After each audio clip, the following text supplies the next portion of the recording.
शहर के बीचों बीच एक बहुत बड़ा और शानदार बंगला था।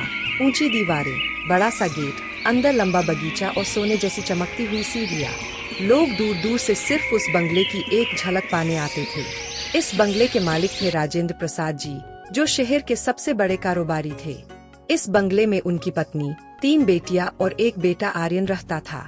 आर्यन पढ़ा लिखा, सुसंस्कारी और शांत स्वभाव का लड़का था। जब उसकी शादी की बात चली तो घर में सब बहुत खुश थे। कई अमीर घरानों से रिश्ते आए, लेकिन आर्यन ने कहा, मुझे बहू ऐसी चाहिए जो दिल से अमीर हो, जेब से नहीं। आखिरकार उसकी शादी गांव की सीधी सादी, संस्कारी लड़की सीमा से तय हुई। सीमा के माता पिता किसान थे, घर छोटा था लेकिन दिल बहुत बड़ा। शादी धूमधाम से हुई और पहली बार जब सीमा ने उस बड़े बंगले में कदम रखा तो उसकी आंखें चमक उठीं। उसने ऐसा घर कभी सपने में भी नहीं देखा था। बड़ी बहू के रूप में उसका स्वागत हुआ, प्लास्टिक की थाली में फूल बरसाए गए, आरती हुई। पर इतने बड़े घर में सब कुछ चमकदार तो था, पर उतना ही सन्नाटा भी। सुबह सीमा जल्दी उठ गई और रसोई में चली गई।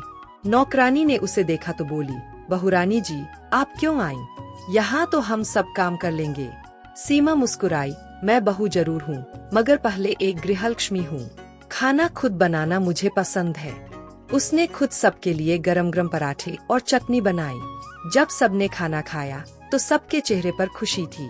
सासू माँ बोली, बंगला तो बड़ा है, पर आज पहली बार घर जैसा लगा। धीरे धीरे सीमा ने पूरे बंगले का माहौल बदल दिया। जहाँ कभी सिर्फ शांति थी, अब हंसी की आवाजें आने लगीं। वो नौकरों से प्यार से बात करती थी, उन्हें नाम से बुलाती थी, बच्चों को कहानियाँ सुनाती, बगीचे में खुद पौधे लगाती, त्योहारों पर पूरे बंगले को अपने हाथों से सजाती। अड़ोस पड़ोस की औरतें आकर कहती, हमने तो सोचा था अमीर घरों में बहुएं बस शान में रहती है, पर आप तो सादगी की मूरत हो। सीमा कहती, बंगला बड़ा हो या छोटा, घर तभी बनता है जब उसमें प्यार हो। एक दिन अचानक राजेंद्र जी का बिजनेस घाटे में चला गया। अखबारों में खबर छप गई, शहर के बड़े उद्योगपति को बड़ा नुकसान, घर में सब परेशान। नौकरों ने नौकरी छोड़ना शुरू कर दिया, रिश्तेदारों ने आना बंद कर दिया। तब सीमा ने सबको संभाला। उसने कहा, डरिए मत, हम फिर से उठेंगे। उसने अपने गहने बेचकर घर का खर्च चलाया। आर्यन के साथ मिलकर छोटे छोटे टिफिन सर्विस का बिजनेस शुरू किया। सीमा खुद खाना बनाती और आर्यन डिलीवरी करता। लोग हैरान थे, इतने बड़े बंगले की बहू टिफिन बेच रही है। पर सीमा ने कभी शर्म नहीं की, उल्टा मुस्कुराकर सबको कहती, काम छोटा नहीं होता, नीयत बड़ी होनी चाहिए।